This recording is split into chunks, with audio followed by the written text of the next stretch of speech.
গাড়ি কোথায়? Madam, madam গাড়ি হাইজ্যাক হয়ে গেছে ম্যাডাম।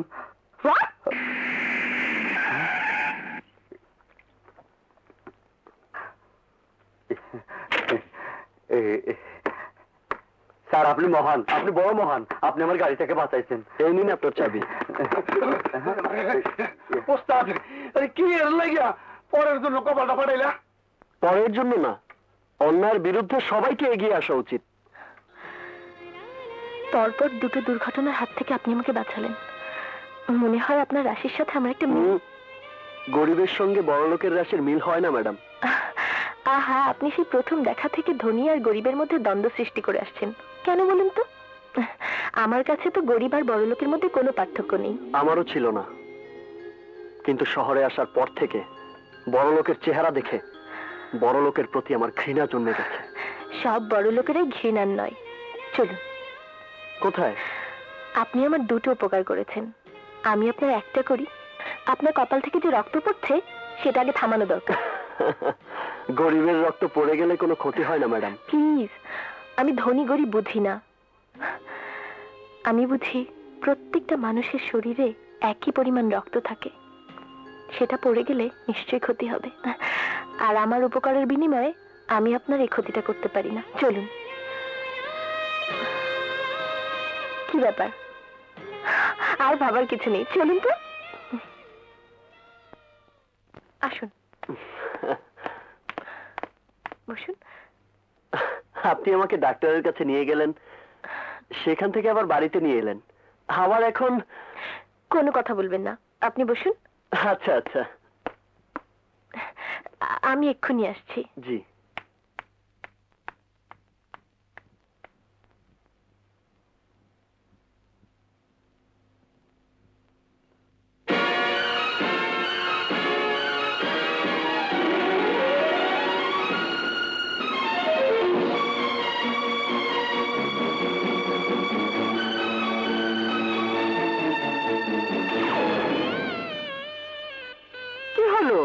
এখনো তোর বাবার দেখেনি?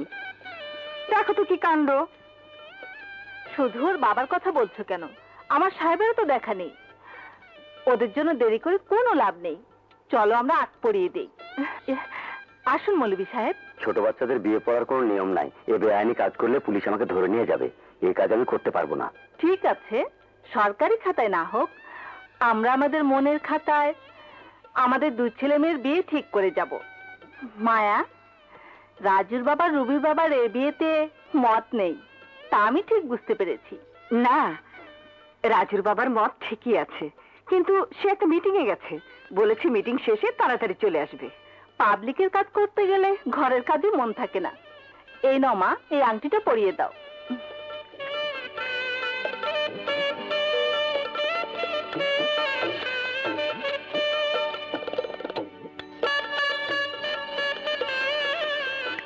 নে বাবা, পরিয়ে দে।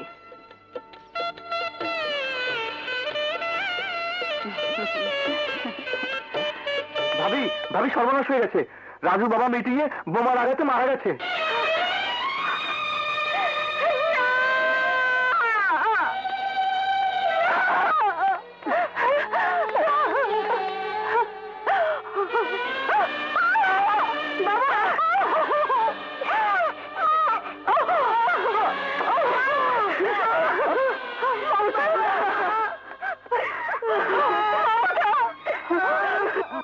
মায়া, আমি বোধহয় বাঁচবো না, আমার বুকে ক্যান্সার। তাই এই বিয়েটা আমি দিয়ে যেতে চেয়েছিলাম, কিন্তু সেই সৌভাগ্য আমার হলো না। তুই ওদের বিয়ে দিয়ে দিস।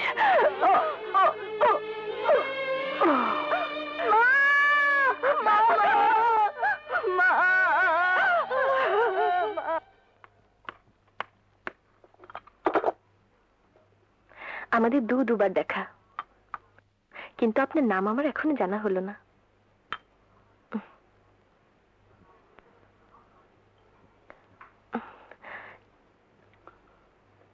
কি দেখছেন এমন করে? আপনার মাঝে আমার হারানো স্মৃতিকে খুঁজে বেড়াচ্ছিলাম। আচ্ছা, ওই ছবিটা কার? আমার। কেন বলুন তো? মধুপুরের কথা আপনার মনে আছে? মধুপুর? হ্যাঁ মধুপুর, সেই পুকুর ঘাট, নদী, আমবাগান আর ছোট্ট একটা ছেলে রাজু। রাজু? রবি! রবি! চল। রাজু! বাবা, আমাকে ছেড়ে দাও, বাবা। রাজু! বাবা, আমাকে রাজুর কাছে যেতে দাও। রাজু! রবি! বাবা! রবি! রবি! বাবা!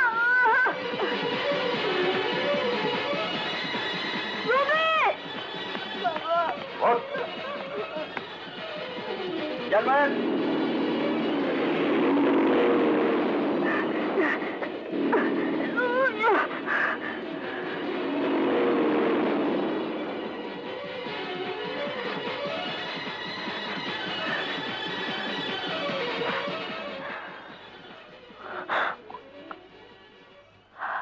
আপনি রাজুর কথা জানলেন কি করে?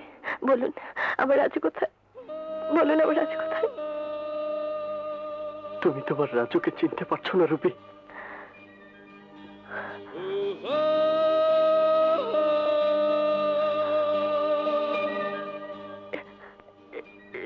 রাজু? হ্যাঁ, আমি তোমার সেই রাজু।